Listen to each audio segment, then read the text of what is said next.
Whenever a metallic body is placed in time-varying magnetic field, then due to electromagnetic induction effect, some circular current will flow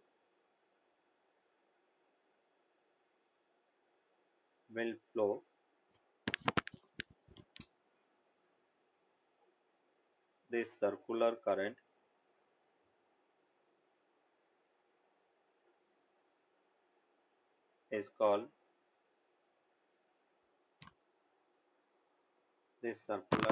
is called eddy current. Eddy current मतलब हम ये कह रहे हैं कि जैसे एक मेटेलिक बॉडी है, ये सपोज बेटा अपन कह रहे कि एक मेटेलिक बॉडी है और इस मेटेलिक बॉडी में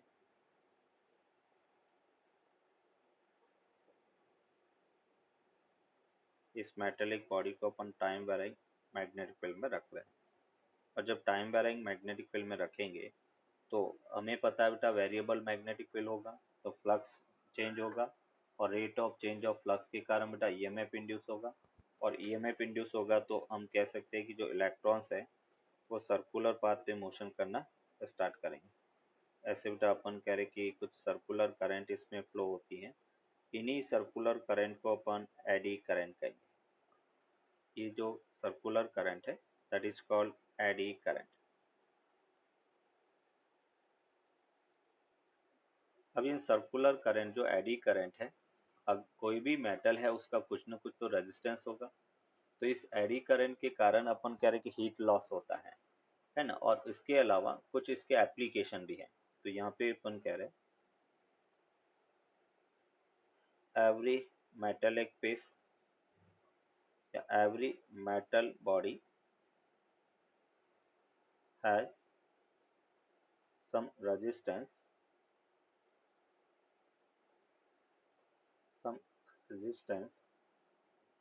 then some heat energy, then some heat loss will produce।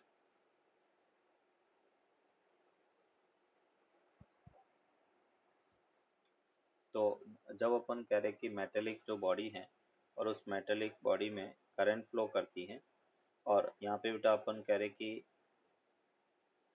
इसका रेजिस्टेंस अगर R है तो अमाउंट ऑफ हीट को अपन लिख सकते हैं I स्क्वायर RT, और उसके कारण अपन कह रहे कि वो मेटल बॉडी में लॉसेस होता है जिसे अपन एडी करंट लॉसेस कहेंगे। अब ये एडी करंट लॉसेस जैसे अपन ट्रांसफार्मर पढ़ेंगे तो ट्रांसफार्मर में eddy current losses energy loss करता है, और उस एडी करंट लॉसेस से बचने के लिए हम ट्रांसफार्मर में एक थिक मेटल पीस की जगह थिन मेटल शीट अपन यूज करते हैं। और इसका एप्लीकेशन क्या क्या हो सकता है, तो इसका वास्ट एप्लीकेशन है। तो नेक्स्ट हमें कभी कभार एप्लीकेशन से रिलेटेड क्वेश्चन पूछ लेते हैं। Application of eddy current, application of eddy current.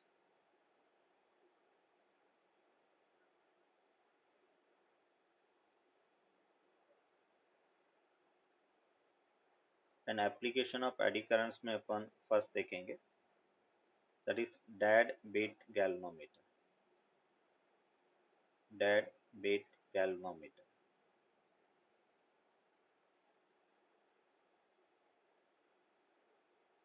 Dead beat galvanometer.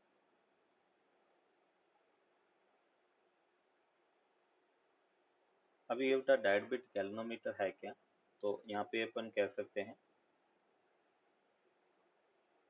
Sir by the previous slide लिखा नहीं है इसलिए बाद में लिखना। ठीक ठीक ठीक लिख लो।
Yes, we can go next page.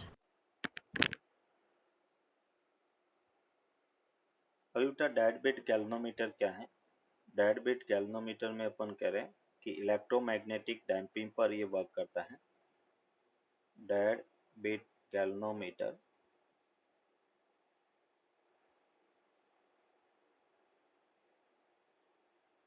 works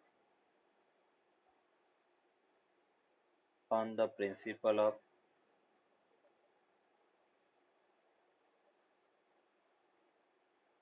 electromagnetic damping.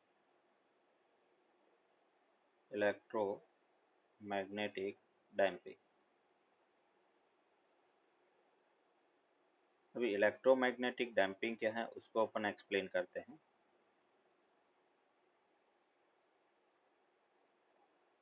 Electromagnetic damping, electromagnetic damping में अपन देखेंगे बेटा कि टाइम वेराइंग मैग्नेटिक फील्ड है, ये जैसे सॉरी एक स्ट्रॉन्ग मैग्नेटिक फील्ड है।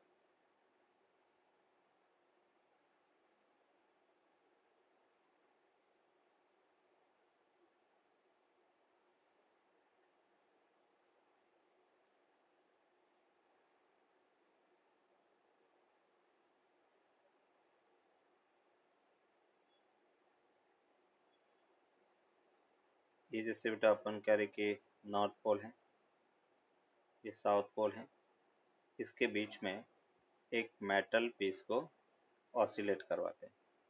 ये जैसे अपन कह रहे कि इसके बीच में एक मेटल पीस है वो ऑसिलेट कर रहा है, और जैसे अपन कह रहे कि मेटल पीस ऑसिलेट करेगा तो इसमें बेटा लिंक जो फ्लक्स है वो चेंज होगा, और जब फ्लक्स चेंज होगा तो इसमें अपन कह रहे कि इस टाइप से एडी करंट प्रोड्यूस होगी, सर्कुलर करंट। इस सर्कुलर करंट के कारण इसकी जो मोशन है वो डैम्प होती है, ये जो ऑसिलेशन है वो डैम्प होता है, उसको अपन क्या कहेंगे? Electromagnetic damping. मतलब हम यहाँ पे ये कह रहे हैं कि ऑसिलेशन एडी करंट के कारण जो ऑसिलेशन है वो डैम्प हो रहा है, that is called electromagnetic damping. तो यहाँ पे अपन कह रहे हैं कि when a metallic piece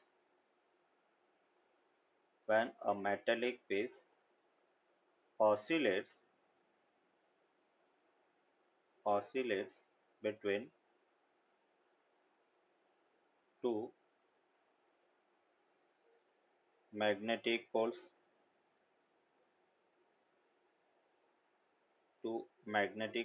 then its motion becomes damped due to eddy current,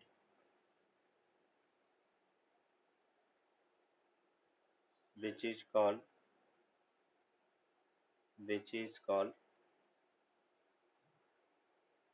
electromagnetic damping। Electromagnetic damping.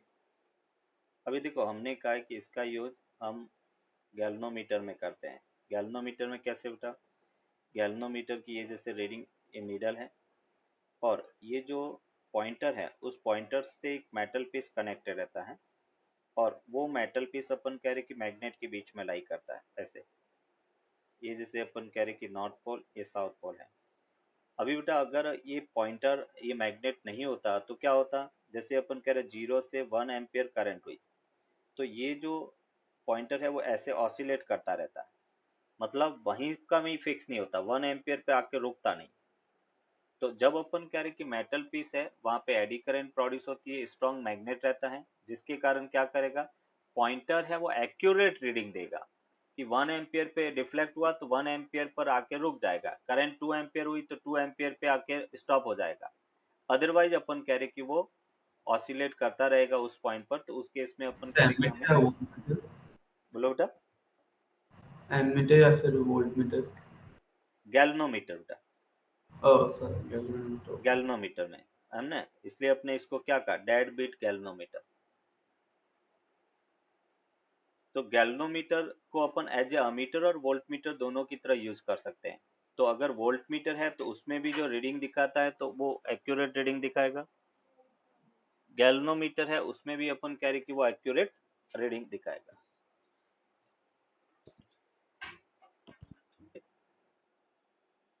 Energy meter,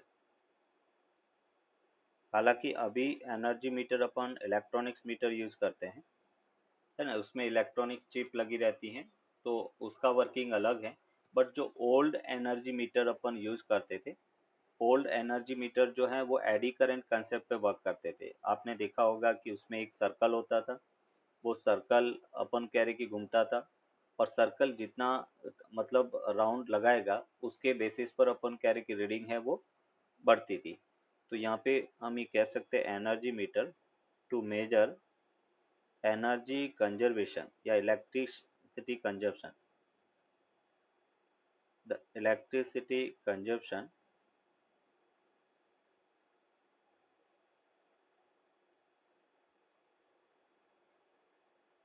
we use energy metre.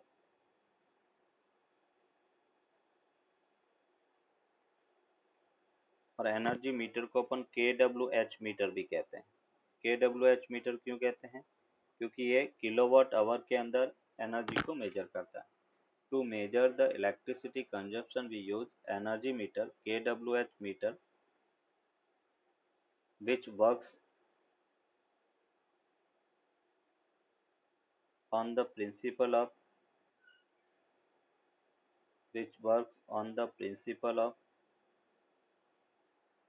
Eddy current.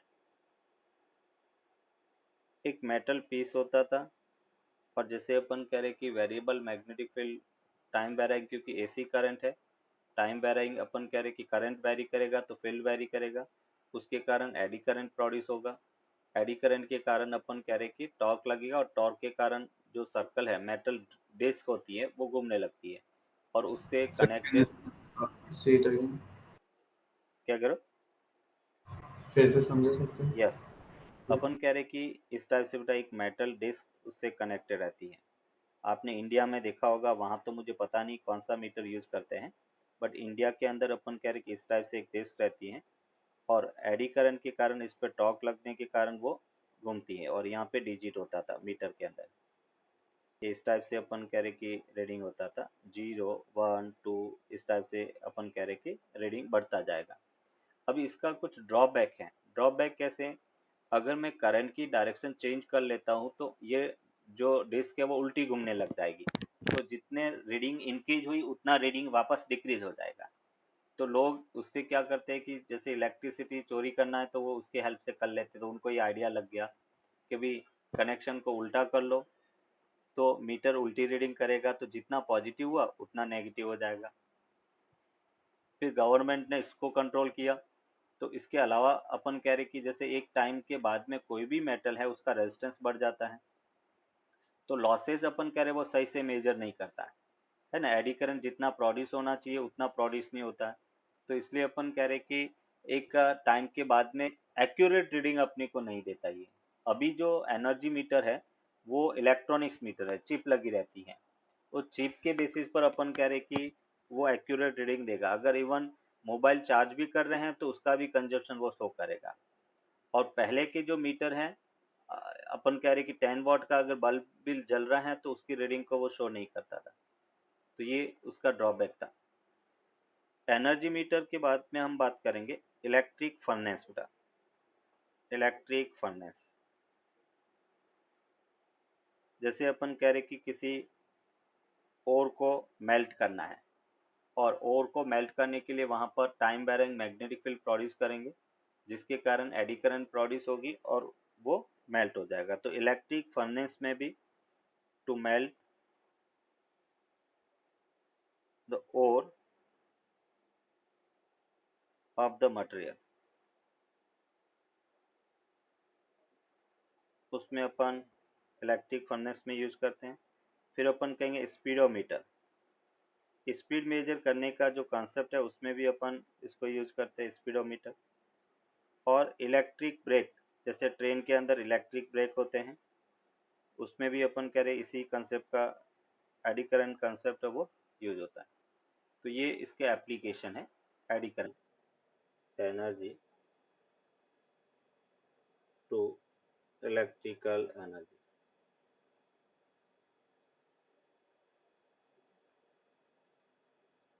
Mechanical energy to electrical energy convert करने में use होता है। अगर हम इसका principal देखें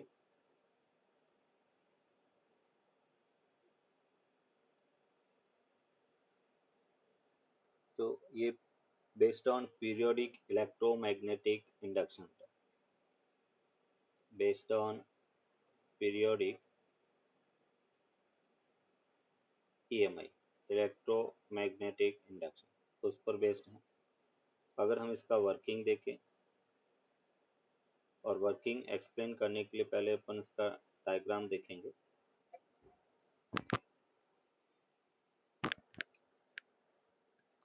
ये जैसे अपने पास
ये नॉर्थ पोल है, ये बेटा साउथ पोल है, ये एक्सल है।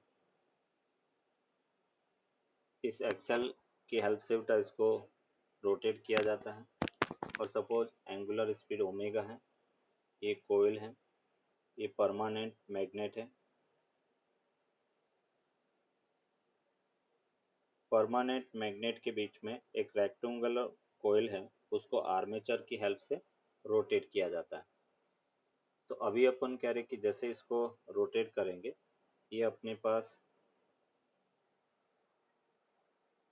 कार्बन ब्रशेस है बेटा, इसको अपन कहेंगे कार्बन ब्रशेस, कार्बन ब्रशेस। ये दोनों जो है वो स्लिप रिंग्स है, स्लिप रिंग, ये इसका डायग्राम है। और यहाँ से अपने को अल्टरनेट करंट मिलेगी, अल्टरनेट करंट। अल्टरनेट क्यों कहते हैं? क्योंकि टाइम के साथ में वो अपना नेचर चेंज करती है, पॉजिटिव नेगेटिव पॉजिटिव नेगेटिव, इसलिए अपन उसको अल्टरनेट करंट कहेंगे। जो थीटा है, एंगल है, वो एंगल को अपन ओमेगा इंटू टी लिख सकते हैं, है ना। ओमेगा से रोटेट कर रहा है तो टी टाइम में कितने एंगल से रोटेट होगा, ओमेगा इंटू टी बेटा। Angular SHM sorry circular motion में जैसे अपन करते थे रोटेशन के अंदर, थीटा अगर फाइंड करना तो एंगुलर वेलोसिटी इंटू टाइम, तो theta equals to omega T. ये अपन कह रहे कि मैग्नेटिक फ्लक्स है। यहाँ पर एन जो है वो नंबर ऑफ टर्न्स है, एन नंबर ऑफ टर्न्स है। ए जो है वो एरिया है और बी मैग्नेटिक फील्ड है, मैग्नेटिक फील्ड है।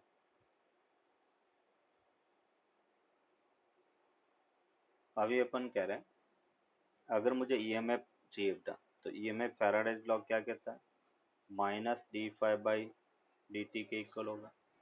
मीन्स इसको टी के रेस्पेक्ट में डिफ्रेंशिएट करें, E by D T N B A cos omega इस यहाँ से अपने को मिलेगा माइनस एन पी ए और कॉस ओमेगा टी का minus sign omega T into omega, minus minus plus हो गया, तो ये हमें मिला N B A omega sine omega T के इक्वल होगा। ये बेटा अपन कह रहे कि इंड्यूस ईएमएफ है और उसको हम लिख सकते हैं E equals to E not sine omega T. बेटा E equals to E not sine omega T, E naught जो है उसको अपन कहेंगे N B A omega, that is called peak value of the EMF, peak value of EMF. EMF की जो peak value है वो एन बी ए ओमेगा के इक्वल होगा। अभी जैसे इसका ग्राफ प्लॉट करें, ये जैसे फ्लक्स है, फ्लक्स का टाइम के साथ में, फिर ईएमएफ का टाइम के साथ में अगर कर्व प्लॉट करें, ये टाइम एक्सिस है, ये ईएमएफ है और ये फ्लक्स है। फाई जो है वो अपने पास है N B A cos omega T के इक्वल, और ईएमएफ अपने पास E, that will be equals to E not sine omega T के इक्वल। तो इसका ग्राफ था cos omega T, T zero तो ये बेटा 1 होगा, ये फ्लक्स कुछ इस टाइप से वैरी करेगा, और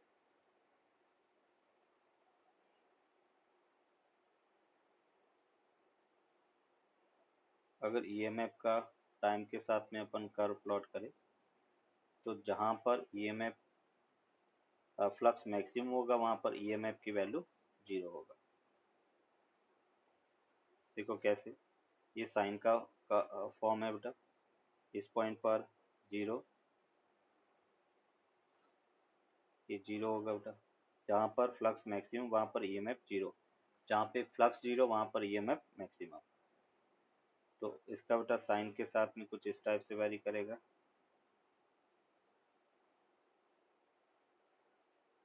ऐसे इसका कर्व होगा।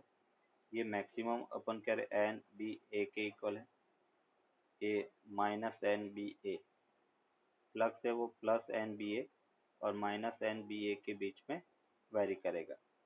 अगर ईएमएफ की बात करें तो EMF N B A omega और minus N B A omega के बीच में वैरी करेगा।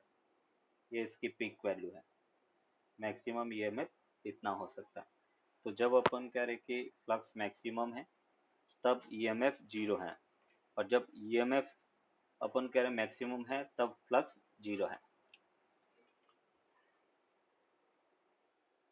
A rectangular coil has 60 turns and its length and width is 20 cm, 10 cm respectively. The coil rotates at a speed of 1800 rotation per minute in a uniform magnetic field of 0.5 Tesla about its one of the diameter. Find the maximum induced EMF.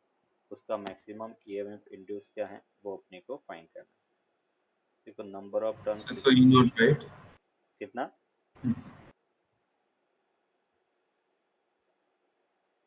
Length 0.2 metre, width 0.1 metre, magnetic field 0.5। अभी omega बेटा यहाँ पे दे रखा है 1800 RPM, rotation पर minute है, उसको SI में कन्वर्ट करना, दैट इज इम्पोर्टेंट।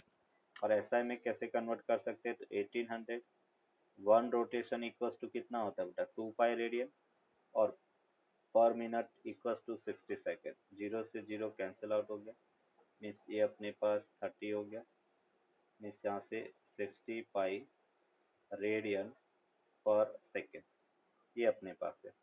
और अपने को पूछा गया है E not, E not equals to क्या formula, N B A omega, N की वैल्यू 60, बी की value 0.5, area 0.2 into 0.1, length into width into omega 65। तो यहाँ से अपने कितना मिल रहा है, डेसिमल से ये 0 कैंसिल आउट हो गया, एक से ये 0 कैंसिल आउट हो गया, 6 5 जा 30 इंटू 2 इंटू 6 इंटू पाई की वैल्यू 3.14 इंटू 0.1, पॉइंट से ये कैंसिल आउट हो गया, 6 6 36 इंटू 3.14 और उसको अपन सॉल्व करते हैं तो हमें मिलता है 113 volt. That is the answer.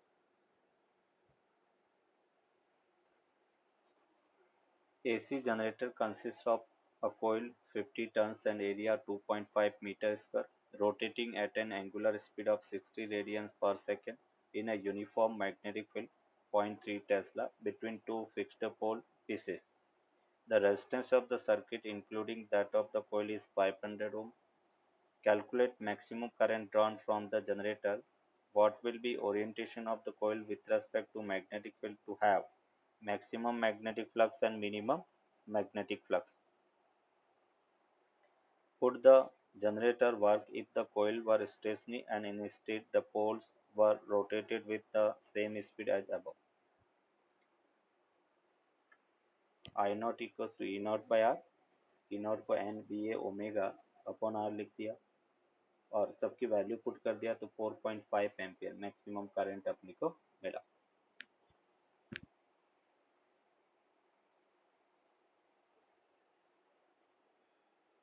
For maximum flux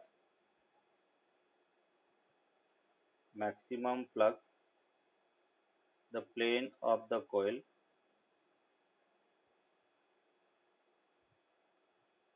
will be perpendicular to the magnetic field.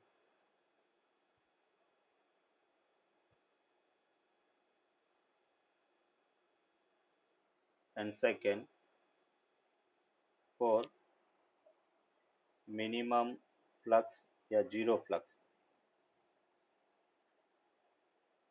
zero magnetic flux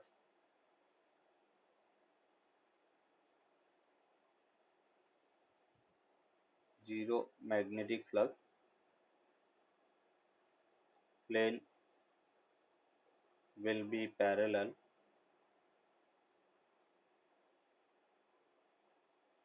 to magnetic field.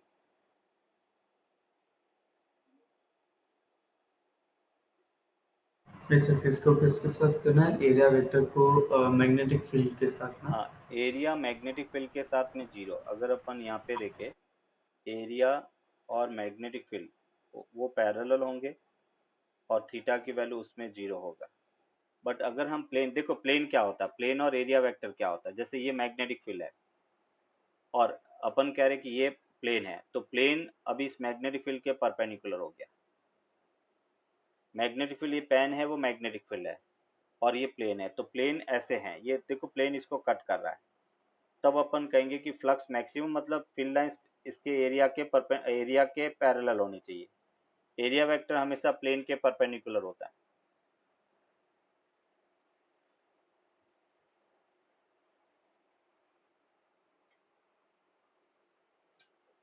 और सी में अपन कहेंगे yes it will work.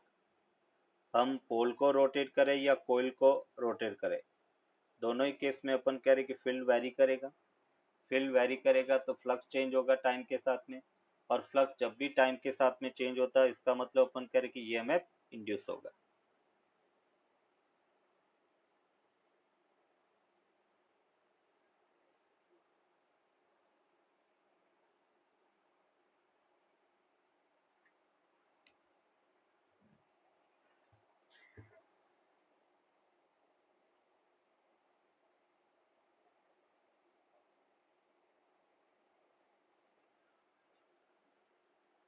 Noted.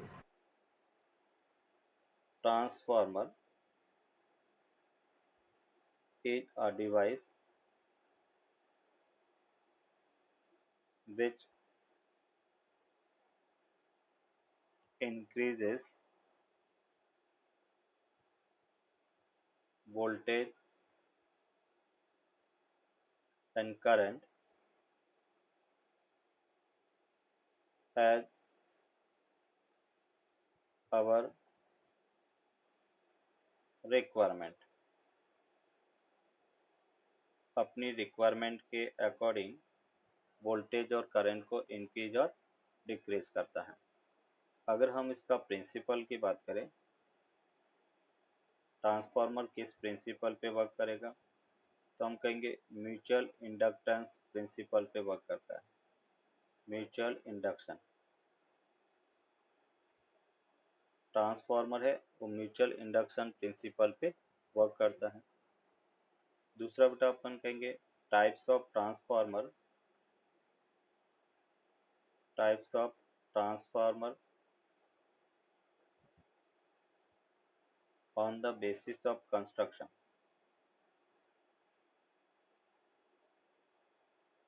उसके कंस्ट्रक्शन के बेसिस पर अगर इसके पार्ट टाइप देखें तो दो टाइप का होता है।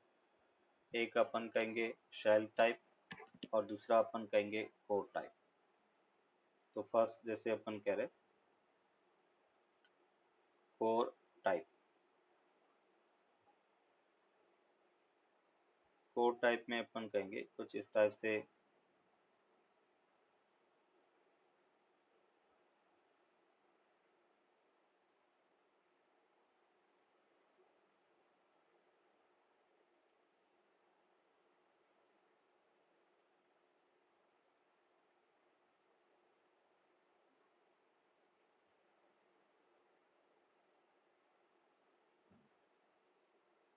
ये अपन कह रहे कि कोर टाइप है।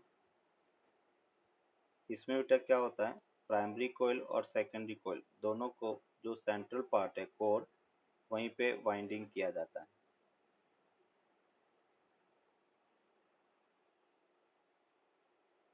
दोनों को एक ही कोर पे अपन कह रहे कि वाइंडिंग किया जाता है। जैसे स्मॉल पर्पस के लिए अपन यूज करते हैं तो ये कोर टाइप ट्रांसफार्मर अपन यूज करते हैं। ये अपने पास प्राइमरी ईएमएफ होगा, इसके अक्रॉस सेकेंडरी होगा, नंबर ऑफ टर्न्स प्राइमरी है एनपी है और इसमें सेकेंडरी कॉइल है, नंबर ऑफ टर्न्स एनएस है। ये जो पोर्शन है उसको अपन कहेंगे कोर। फिर अपन कह रहे हैं शेल टाइप का।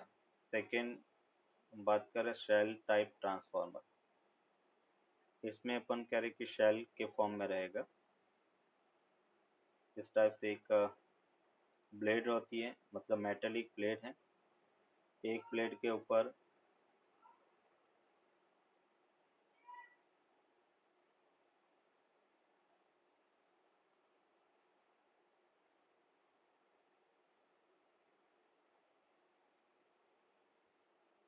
ऐसे बेटा एक प्लेट के ऊपर दूसरी प्लेट रखी जाती है।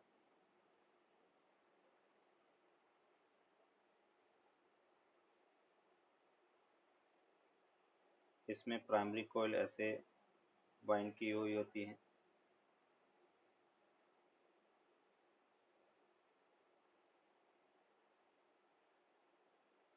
सेकेंडरी कॉइल ऐसे होती है।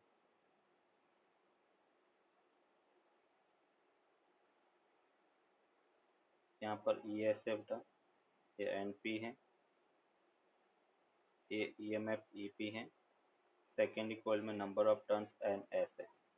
ये शेल टाइप अपन कह रहे कि ट्रांसफार्मर है और इसमें लैमिनेट शीट अपन यूज करते हैं। मेटेलिक शीट होती है, लैमिनेट शीट इंसुलेटिंग शीट होती है। एक के ऊपर दूसरा शीट अपन यहाँ पर रखेंगे और ये आयरन की कोर है। आयरन कोर आयरन की बनी रहती है, तो आयरन कोर है।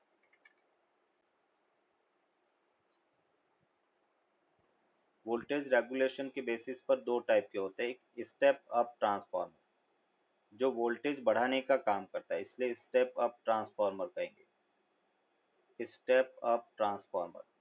दूसरा होता है step down transformer, step down transformer. Step up transformer में अपन कहेंगे कि जो सेकेंडरी ईएमएफ है वो प्राइमरी से ज़्यादा होता है और सेकेंडरी कोल्स में जो टर्न्स है वो प्राइमरी से ज़्यादा होंगे। दूसरा अपन कह रहे हैं कि अगर सेकेंडरी का ईएमएफ कम है तो उसको स्टेप डाउन कहेंगे और उसमें सेकेंडरी टर्न्स वो भी कम होंगे। जिसमें वोल्टेज बढ़ता है उसमें सेकेंडरी करंट कम हो जाता है, इसमें लो वोल्टेज होता है। और इसमें वोल्टेज कम हो रहा है तो करंट बढ़ जाएगी।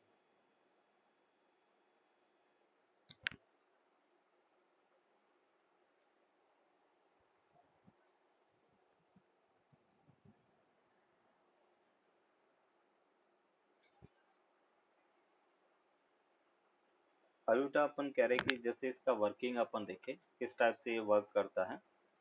तो अगर हम फर्स्ट बात करें for ideal transformer, ideal transformer, ideal transformer अपन कहेंगे जिसमें एफिशिएंसी 100% होता है, जिसमें एनर्जी लॉस 0 होता है, उसको अपन आइडियल ट्रांसफार्मर कहेंगे। और इसमें फ्लक्स लीकेज नहीं होता, मतलब आइडियल ट्रांसफार्मर में अपन कहेंगे नो फ्लक्स लीकेज। तो जब फ्लक्स लीकेज नहीं होगा तो हम ये कह सकते हैं कि प्राइमरी कोइल का फ्लक्स पूरा का पूरा सेकेंडरी से लिंक होगा। और अगर इसको टी के रेस्पेक्ट में चेंज देखें D five by D T, D five S upon T T, तो जो फ्लक्स है उसको अपन लिख सकते हैं ई पी अपॉन बेटा N P equals to E S upon N S के इक्वल होगा। और यहाँ से अपने को मिलता है E S upon E P equals to N S upon N P, और वो आर के इक्वल होगा। इस आर को अपन कहेंगे ट्रांसफॉर्मेशन रेशियो, ट्रांसफॉर्मेशन रेशियो। अगर आर ज़्यादा है तो अपन कहेंगे स्टेप अप ट्रांसफॉर्मर है। आर कम है, जैसे अपन कह रहे if R greater than very very greater than 1 तो स्टेप अप ट्रांसफॉर्मर है। आर लेस देन 1, वेरी की जगह केवल लेस देन ग्रेटर कर दो, आर ग्रेटर देन 1 है step up, R less than 1 है स्टेप डाउन ट्रांसफॉर्मर।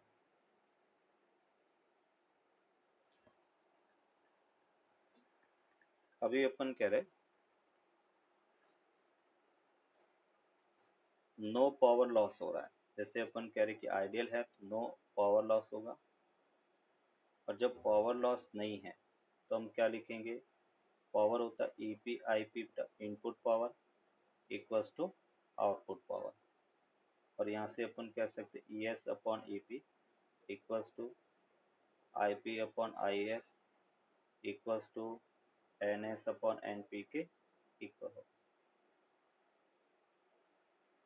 कोई भी एक अननोन अगर है तो इस इक्वेशन को यूज करते हुए अपन उसकी वैल्यू फाइंड कर सकते हैं। नेक्स्ट अपन कह रहे कि for real transformer, real transformer,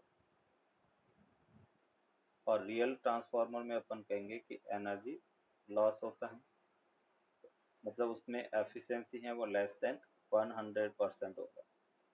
और एफिशिएंसी अगर फाइंड करना तो हम कह सकते हैं output power upon input power into 100% होता है। आउटपुट को अपन लिख सकते हैं E S I S upon E P I P into 100%। ये बेटा उसकी एफिशिएंसी हो। जैसे कॉपर कंडक्टर जो होता है, कॉपर वायर होता है, उसका कुछ न कुछ रेजिस्टेंस होता है, तो उसके रेजिस्टेंस के कारण जो हीट प्रोड्यूस होगी उसको कॉपर और जूल हीटिंग लॉसेस कहेंगे। सेकेंड अपन कहेंगे फ्लक्स लीकेज लॉसेस। हमने आइडियली नो फ्लक्स लीकेज का, बट अपन कह रहे कि 100% फ्लक्स लिंक नहीं होगा। प्राइमरी से सेकेंडरी में जब फ्लक्स लिंक होगा तो कुछ न कुछ एयर के कारण लॉसेस होता है, तो उस लॉसेस को अपन फ्लक्स लीकेज लॉस कहेंगे। थर्ड अपन बात करेंगे आयरन लॉसेस, आयरन लॉसेस। और आयरन लॉसेस है वो दो पार्ट में अपन डिवाइड करेंगे। एक तो अपन कहेंगे जैसे हमने बी एच कर्व देखा था हिस्टेरिसिस लॉसेस, है ना, बार बार मैग्नेटिक फ्लक्स होगा तो मैग्नेटाइज होगा। और हिस्टेरिसिस जो लॉसेस है बार बार मैग्नेटाइज और डीमैग्नेटाइज होने के कारण उसको हिस्टेरिसिस लॉसेस कहेंगे। और दूसरा हमने कहा था कि जब वेरिएबल फील्ड होता है तो एडी करंट प्रोड्यूस होती है, तो उसके कारण एडी करंट लॉसेस है, एडी करंट लॉसेस, ये अपने को याद रखना। तीन टाइप के लॉसेस हैं, कॉपर और joule heating losses, second flux leakage losses, and third iron losses. Iron losses further दो पार्ट के, क्योंकि आयरन लॉसेस में ferromagnetic material that means hysteresis losses, और दूसरा टाइम वेरिंग मैग्नेटिक फील्ड के कारण एडी करंट लॉसेस प्रोड्यूस होती है। इसके अलावा कुछ इंपॉर्टेंट पॉइंट्स हैं, वो भी अपन ट्रांसफार्मर के लिए याद रखेंगे। वो पॉइंट्स क्या क्या है, जैसे हम कहेंगे फर्स्ट पॉइंट बेटा, transformer not work for DC बेटा, transformer not transformer can't work with DC supply. अगर अपन इनपुट में डीसी देंगे तो आउटपुट में जीरो वोल्टेज मिलेगा, क्योंकि वो उस पर कोई उस कंसेप्ट पे वर्क नहीं करता।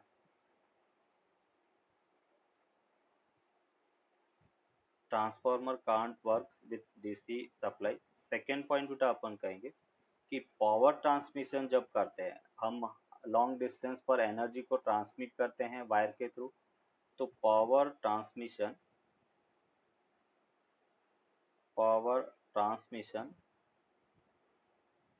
is carried out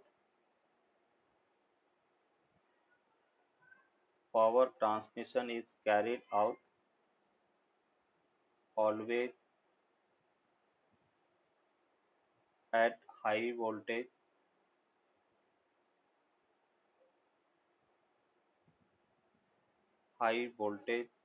and low current।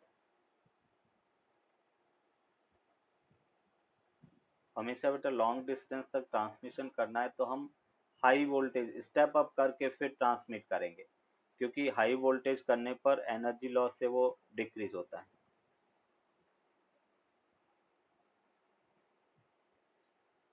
High voltage low current so that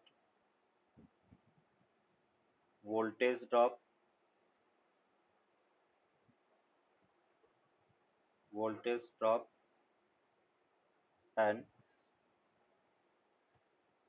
power losses are minimum।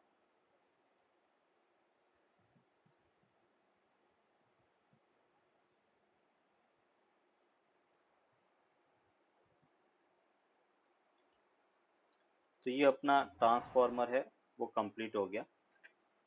इससे रिलेटेड एक छोटा सा एग्जांपल देख लेते हैं। Power transmission line fits input power at 2300, मतलब अपन कह रहे कि E S upon E P, वो होता है बेटा N S upon N P. हमें एन एस फाइंड करना है, एन एस होगा E S upon E P into N P. E S की वैल्यू अपने को गिवन है,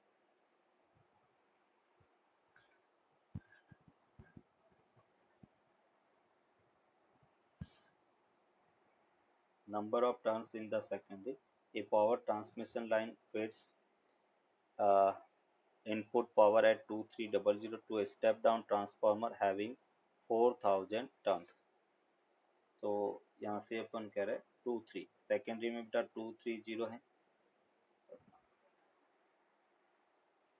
और ये बेटा अपने पास 2300 है।